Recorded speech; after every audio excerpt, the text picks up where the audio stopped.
Krásný dobrý den. In this video I want to introduce you to some short and useful phrases such as jak kdy, jak co, jak kdo. Phrases like this are used when we want to say it depends and then there is more context. It depends on when, it depends on how, etc. I'll show you how it works. Jdeme na to. Dobrý den, vítejte na mém kanále Czech by Zuzka, kde vám pomocí angličtiny vysvětluju českou gramatiku. In our lessons, my students often want to say, it depends, and there is more context. How do we say it depends? For example, someone asks you, kdy chodíš do práce? When do you go to work? Kdy chodíš do práce?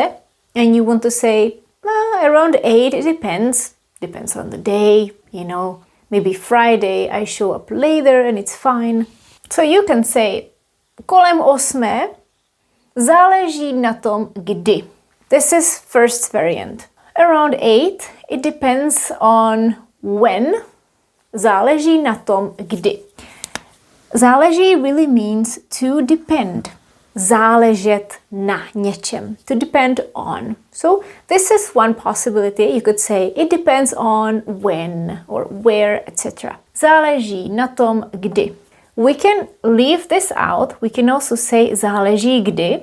And then there is a third option where you can say jak kdy. You don't even say záleží. You just say jak kdy. And that's all. Kolem 8, jak kdy. If we translate this literally, it's not gonna make much sense, of course.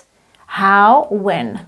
What we really want to say, but we leave most of that stuff out, is how this depends. It depends on when I go to work. It depends on what day. And then you just say, jak kdy. It depends on when. Usually you need to give more explanation when you say jak kdy. Like here you say kolem 8, jak kdy.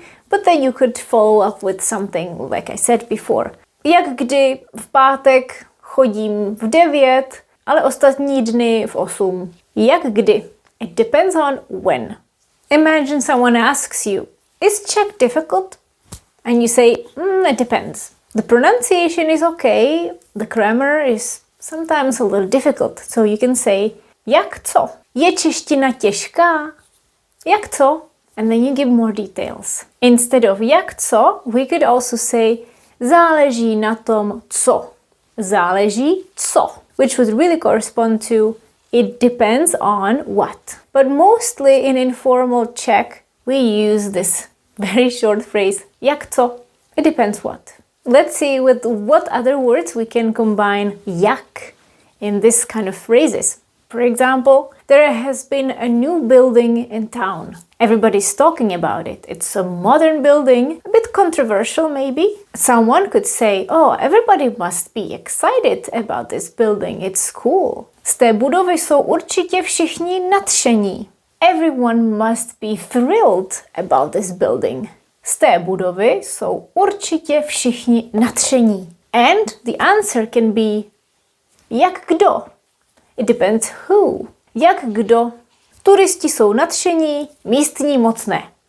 The tourists are thrilled, the locals not so much. Jak kdo. And if you remember my video from a few weeks ago where I talked about the assimilation of voice, I gave this example actually. We pronounce K as the sound G. Jak kdo. Jak kdo, if you say it quickly. Jak kdo. So it's not jak kdo, ale jak kdo. Jak kdo. Jak kdo. Jak kdy, jak kde, jak kdo. And now there is a slightly modified statement and the answer is different as you can see. Ta budova se určitě všem líbí. Jak komu. The grammar in this sentence is slightly different. Everyone must like this building. Líbit se někomu requires the dative case. Here we have všem versus here we had všichni, which was the nominative case. So the answer cannot be jak kdo. We want to react to the verb. Záleží na tom, komu se líbí. So we say jak komu, it depends to whom. Because in Czech it's líbit se někomu, jak komu. So you have to be aware of the grammar in the previous statement and the question, for example. Jak kdo, jak komu. Here we say k because there is no assimilation happening. Jak komu, jak kdo. Now imagine someone says, cooking is not difficult. Everyone can cook. The answer can be something like, not for everyone, or it depends. Vaření není těžké. Jak pro koho? This is a typical response if someone says, this is easy, this is not difficult. Well, it depends. Jak pro koho? Čeština není těžká. Jak pro koho? Instead of this, we could also have a question. We could say, je vaření těžké? Is cooking difficult? Jak pro koho? Jak pro koho? And then you explain. Here we said, jak pro koho? It depends for whom, because we say it is difficult for someone. Je to těžké pro někoho. Now I have an example that I found online. Someone asked an actor in an interview, jak vypadá casting? What is casting like? Jak vypadá casting? And the answer was, jak kdy a jak kde. Většinou je hodně rychlý. It depends on when and where. Většinou je hodně rychlý. It's usually very fast. Jak kdy a jak kde. Jak kdy a jak kde. Remember that we can use phrases like this. Jak co? It depends what. Jak kdo? It depends who. Jak kdy? It depends when. Jak kde? It depends where. Depends on the place. Jak co? Jak kdo? Jak kdy? Jak kde? And remember, these are short reactions. You don't say a whole sentence. You only say it depends when, without continuing in the same sentence. For example, if I want to say it depends on which word you use, you cannot use these phrases. You would have to use the verb záležet. Záleží na tom, jaké slovo použijete. It depends on the context. Záleží na kontextu. And you could also have a different variations depending on the case. Jak s čím depends with what.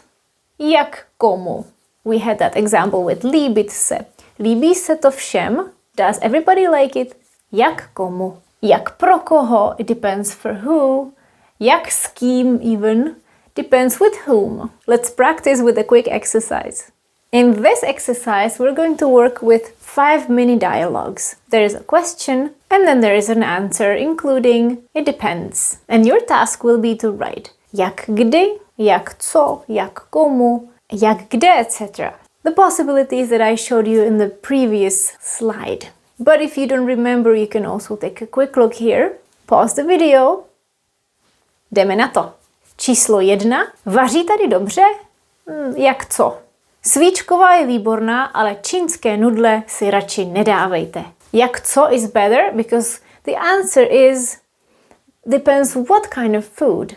If we didn't have the context, that it could also be jak kdy, depends when, because maybe in the early afternoon they don't have enough stuff and the food is not as good as in the evenings, for example. But here we're talking about the dishes. So what? Číslo 2. Chutná česká kuchyně všem? No, jak komu? It depends on who. Because chutnat works exactly the same way as líbit se. It also needs the dative case. Chutnat někomu? Chutná česká kuchyně všem? Jak komu? Číslo 3. Stýská se ti po rodině? Jak kdy? Někdy si na ně ani nevzpomenu. Depends when. Jak kdy? Číslo 4. Imagine someone asks someone at a hospital. Jsou na vás sestry hodné? Jak kdo? Depends who. A číslo 5. Jsou v Čechách řidiči ohleduplní? Jak kde? V Praze asi ne. The answer is about the place. It depends where. Jak kde. I hope that this video will help you understand Czech conversations because these phrases are pretty common. I'm looking forward to your comments. Mějte se hezky a na viděnou za týden. Ahoj!